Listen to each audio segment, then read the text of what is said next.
여러분 반갑습니다. 원파이입니다.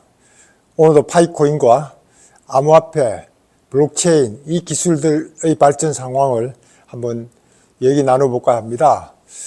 지난번 그 해카톤, 파이 커머셜 해카톤 관련되는 앱에 대해서 소개한 이후에 뭐 상당히 많은 한 38,000 정도의 어떤 코멘트를 받아서 지금 준비하고 있다.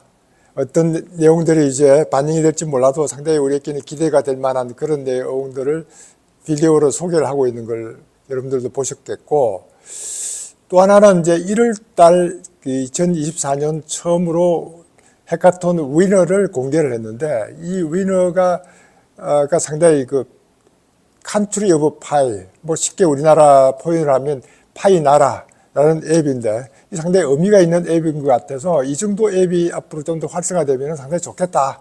뭐 여러분들 내용을 이제 알고 계시겠지만은 제가 본 내용을 잠깐 소개를 하면은, 이게 소위 이제 웹3의 있던 생태계를 활성화시키기 위한 그런 몰 역할도 하면서, 이게 소셜 네트워킹 역할도 하고 여러 가지 엔터테인먼트에 대한 어떤 캐리어를 개발하는 이런 역할도 하면서, 여기에 또 광고도 할 수 있고 구인 구직 뭐 이와 같은 역할도 할 수 있도록 다양한 앱을 구성을 했다. 이런 것들을 보고 이게 정말 제대로 활성화되고 하면은 우리 파이오니어뿐만 아니고 웹3 생태계에 큰 도움을 줄 수 있을 것 같다. 글로벌 문화의 통합과 교환을 촉진하는 데 기여하겠다. 이런 식으로 해서 정말 세계가 하나로 만들어져 가고 있는데, 이 파이 나라가 파이 네트워크의 앱이 기여를 할 수 있도록 하겠다. 이런 좋은 의미를 가지고 있는 것 같고, 파이 나라, 컨트리 오브 파이의 여러 가지 기능들을 이제 도입하고 있는 이런 것들을 보고, 이렇게 하나의 플랫폼에서 쇼핑이라든가 소셜 네트워킹, 엔터테인먼트 그런 그 경력 개발, 광고 홍보, 콘텐츠 제작, 뭐 이렇게 포괄적인 경험을 가질 수 있도록 다양한 파이 국가의 역할도 하겠구나 하면서 기대를 해보고 있는 중에 있습니다. 그리고 지난번에 한번 소개했던 그 도리스 인이란 분이 계속 이제 GCB 314 159에 대해서 뭐 말레이시아라든가 각국의 어떤 그런 그 커뮤니티하고 대화해 나가는 그런 과정들인데, 얼마 전에는 말레이시아가 상당히 또 이쪽 분야의 커뮤니티 모임의 어떤 동영상이라는 이런 걸 보고 저도 상당히 깜짝 놀랐습니다. 이게 정말 동영상은 가짜는 아닐 텐데 어느 정도 사실인가, 이렇게 사람들이 많이 GCB 그 314 159에 동참을 해서 이렇게 참여를 하고 있구나. 물론 이제 파이코인에 관련돼서 참여를 하겠지만은 어떤 스폰서가 없이도 이렇게 많은 분들이 자발적으로 참여가 가능하구나 하는 걸 보면서 뭐 반신반의하면서 기대를 하고 있는 중에 있다. 뭐 이 정도 말씀을 한번 드려봅니다. 최근에 비트코인 관련해서 가격들이 상당히 급등하고 여러 곳에서 얘기들이 많이 나오다 보니까 여기에 이제 부정적인 시각을 가지고 있는 분들이 꽤 많습니다. 물론 이제 언론에서는 긍정과 부정을 항상 이제 대비해서 이렇게 가격이 급등할 때는 이렇게 폭락할 수도 있습니다 하는 걸 보여주기 위한 그런 언론을 늘 많이 실을 때, 주로 여기에 이제 얘기하고 있는 분이 스티브 행케라는 분을 많이 이제 언급을 하는데, 이분은 나이가 81 정도 되니까 비트코인을 제대로 알 수 있는 이런 것이 아닐 수 있겠다는 그런 생각도 해보긴 하는데, 그래도 미국 노벨 경제학상을 받았던 분이고, 옛날 레이건 대통령 시절에는 경제 고분도 했을 정도인데, 지금은 존스 홉킨스 대학 교수로 활동하고 있으면서 경제에 대해서는 상당히 이제 좋은 의견들을 많이 제시하고 있기 때문에 이분의 의견을 많이 참여하고 있는데, 비트코인과 관련돼서는 상당히 회의론자로 알려져 있습니다. 그래서 최근에도 비트코인은 가치가 전혀 없다, 투기 자산에 불과하다, 이처럼 변동성이 커서는 통화의 지위를 가질 수 없다, 뭐 이런 얘기를 계속하고 있는 것 같고, 비트코인을 사는 것은 바보 같은 짓이며 쏘가 넘어가면 절대 안 된다 하는 이런 포인트를, 비트코인의 펀더멘탈은 제로다, 전염병 피하듯 비트코인은 피해라, 비트코인 미래 통화가 아닌 투기성이 높은 자산이다. 엘살바도르의 비트코인 법정 화폐 통화를 채택하면은 경제가 무너질 수 있다. 근데 사실 엘살바도르는 비트코인을 법정 화폐로 채택한 이후에 경제가 상당히 활성화되어 가고 있는데 기존 언론에서는 그 분야를 취급을 하고 있지 않다는 것들을 제가 한번 말씀을 드린 것처럼 이렇게 이제 부정적인 시각도 어떤 부정인가를 볼 수 있는 그냥 투기성이라는 것만 강조하는 정도는 뭐 이제는 이미 블랙록이라든가 뭐 이런 쪽에서 자산 운용사 쪽에서 많은 이제 자금이 이 현물 ETF로 이미 넘어와 있는 그런 상황이니까 거기에 지금은 가격들이 앞으로 뭐 몇 개월 후에 얼마가 될 것이다 하는 이런 긍정적인 뉴스만 계속 올라오고 있는 것 같아서 일단은 강세장이 한 절반 정도 지나가고 있고 비트코인은 올해 말에 뭐 12만 5천 불까지 갈 것이다 또는 뭐 25만 불까지 갈 것이다 뭐 이와 같은 얘기하는 것들은 저도 많이 볼 수 있었는데 플랜 B 여기 이제 네덜란드의 분석가가 플랜 B라고 2021년도에 그 비트코인이 올라갈 때 계속 정확하게 맞췄던 유명한 분이기 때문에 암호화폐를 아는 분은 플랜 B 하면 당장 떠올리는 게 그분을 떠올릴 텐데 이분도 이제 강세장이 이미 시작됐고 10개월간 유지할 것이다 하면서 급등과 반락은 반복할 것이다 이런 포인트를 우선 썼습니다. 그런 거 보면 앞으로 계속 우상향 쪽으로 갈 것 같다 이런 포인트를 쓰고 있기 때문에 저도 이 비트코인의 이런 그 강세장일 때 파이코인이 오픈됐으면 좋겠다 하는 그런 차원에서 여러분들께 이와 같은 말씀을 이제 드려보는 것이고 이렇게 앞으로는 비트코인을 우리가 구매할 수 있는 기회가 점점 없어질 정도로 우리에게는 가격 면에서 계속 멀어져 가고 있는 것 아니냐.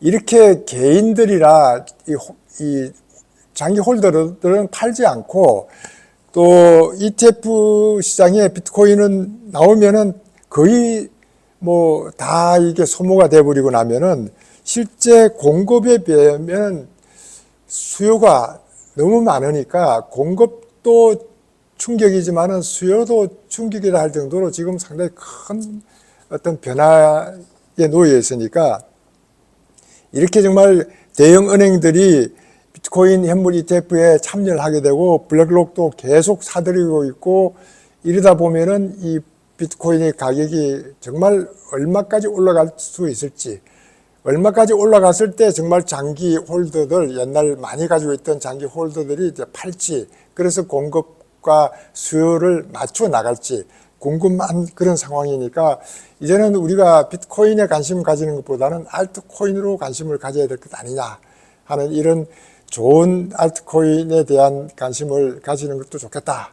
이렇게 알트코인에 관심을 가지면은 블록체인 어떤 역할을 이 알트코인들이 하고 있는지를 확인해 볼 수 있는 그런 기회이기 때문에 가격면보다는 블록체인의 기술을 좀 더 우리가 확인하는 그런 면에서는 알트코인의 그런 장단점도 파악해 보는 것도 좋겠다.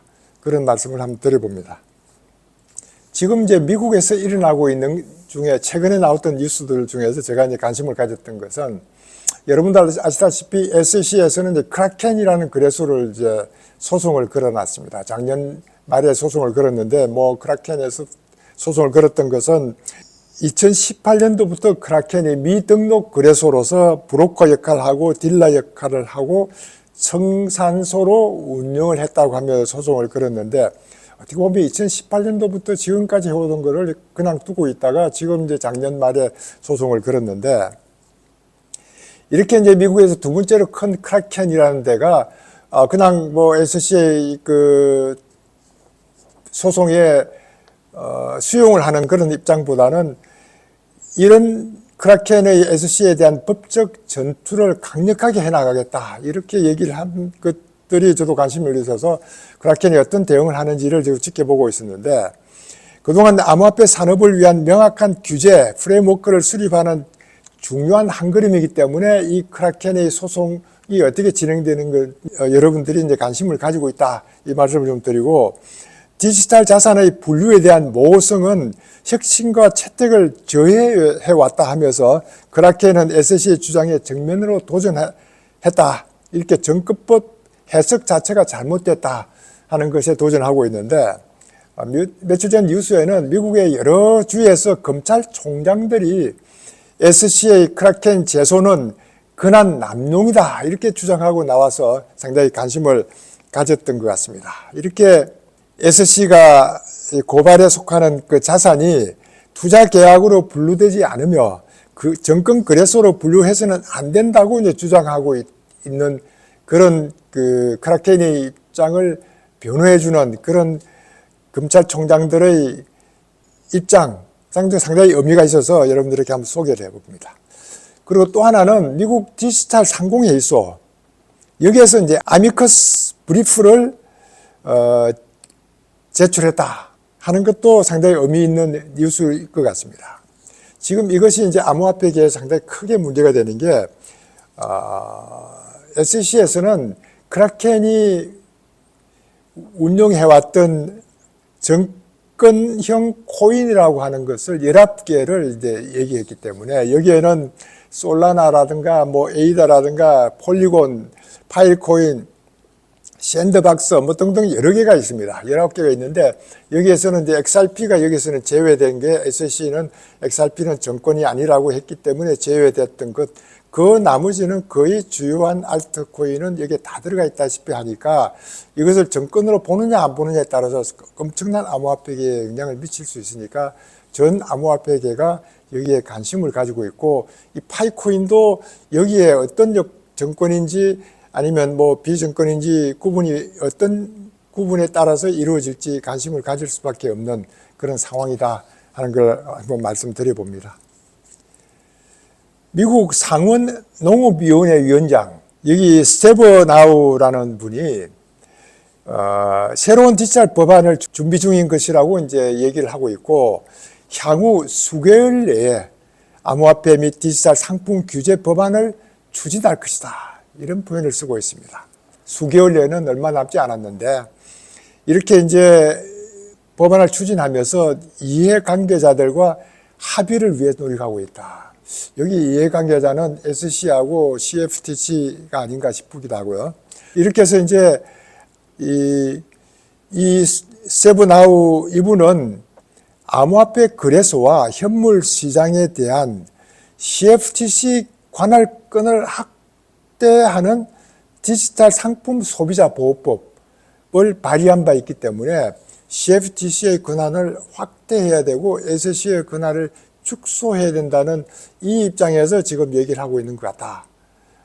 이런 차원에서 SEC가 너무 권한을 남용하고 있다, 이렇게 여러 주의 검찰총장들이 얘기하는 거하고 맥을 같이 하는 이런 분위기가 있으니까, 앞으로 미국에서는 이와 같은 대선과 맞물려서 비트코인 뭐 이런 것뿐만 아니고 이런 여러 가지 이제 CFTC와 SEC의 권한도 정리가 될 것 같다 하는 이런 말씀도 한번 드려봅니다. 한국은 지난번에 그 총선, 4월 총선 전에 각 민주당이나 국힘당에서 앞으로 암호화폐 거래와 관련돼서 좀 더 활성화시킬 것이라고 얘기했던 것 같아서 저도 기대를 하면서 여러분들께 말씀을 드렸는데, 얼마 전에 국민의당에서는 그 얘기를 완전히 뒤엎어버리고 아직도 정부하고 협의가 되지 않았으니까 협의한 이후로 밀어버려서 이번 총선의 공약에서 빠져버렸습니다.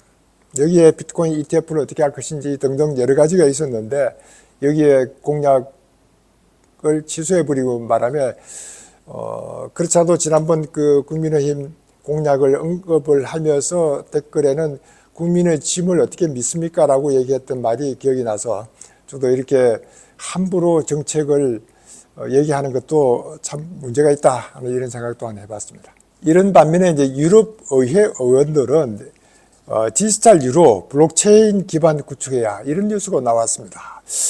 디지털 유로는 당연히 블록체인 기반으로 구축을 해야 된다는 게 뭐 어떤 의미가 있었나 싶어서 저도 궁금해서 들여다봤는데, 오늘날 시장에서 디지털 유로에 대한 부가가치가 있는지 여전히 의심스럽다.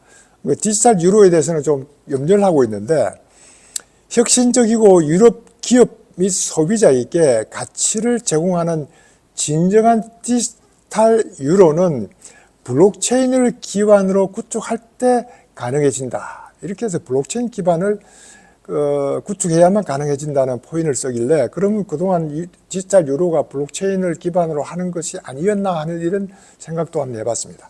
그렇게 해서 이제 지금은 유럽중앙은행은 디지털 유로를 위한 분산 원장 기술 실험을 지금 진행 중에 있는데 적용 여부는 아직 결정되지 않았다. 이래서 분산 원장을 적용하는 그런 그 디지털 유로를 실험 중에 있다. 이런 포인트를 쓰고 있었습니다. 유럽 쪽에서 상당히 재미있는 뉴스 중에 하나가 헝가리 은행들이 전통 금융기관의 암호화폐와 서비스 제공을 허용하는 법안 초안을 발표를 했습니다. 이 헝가리에서는 이제 전통 금융기관에서도 암호화폐를 취급할 수 있도록 이런 것들을 허용하는 법안을 발의했고 6월 30일부터 시행한다고 하니까 상당히 좀 빨리 법안이 시행되고 있는 것 같다. 저는 헝가리를 원자력 관련돼서 정말 정부 초청으로 초창기에 이 오픈되기 전부터 이제 제가 들렸기 때문에 상당히 부다페스트에 대해서 관심을 많이 가지고 그 이후에 그 유럽 여행을 하면서 우리 집사람하고도 부다페스트 여행을 하면서 사실 부다페스트는 상당히 발전된 그런 모습들을 우리가 볼 수 있었는데 이 부다페스트에 사토시 나카모토 동상이 서 있었던 것이 2021년도에 동상을 만들었습니다. 이 사토시 나카모토의 동상을 이 부다페스트에 만들었던 것도 상당히 의미를 부여할 텐데 그 동상을 만들었던 것이 이제 블록체인과 암호화폐의 인식을 높이기 위해서 만들었다 하는 것도 상당히 의미가 있었고 저는 거기에 덧붙여서 용기가 믿음을 스스로 상기시키기 위해서 만들었다 이런 표현을 썼습니다. 이 점 용기가 믿음을 스스로에게 상기시키기 위한다. 이렇게 용기 있게 이와 같은 그 탈중앙화 화폐를 만들었던 그 사토시 나카모토에 대해서 동상까지 만들어서 그 암호화폐에 대해서 인식을 강조하는 이런 부다페스트를 보고 거기에 얼마 전까지는 반대하던 그런 사람들도 이런 법안을 통해서 허용이 되니까 유럽 쪽에서는 상당히 활성화시키려고 앞장서고 있는 것 같다.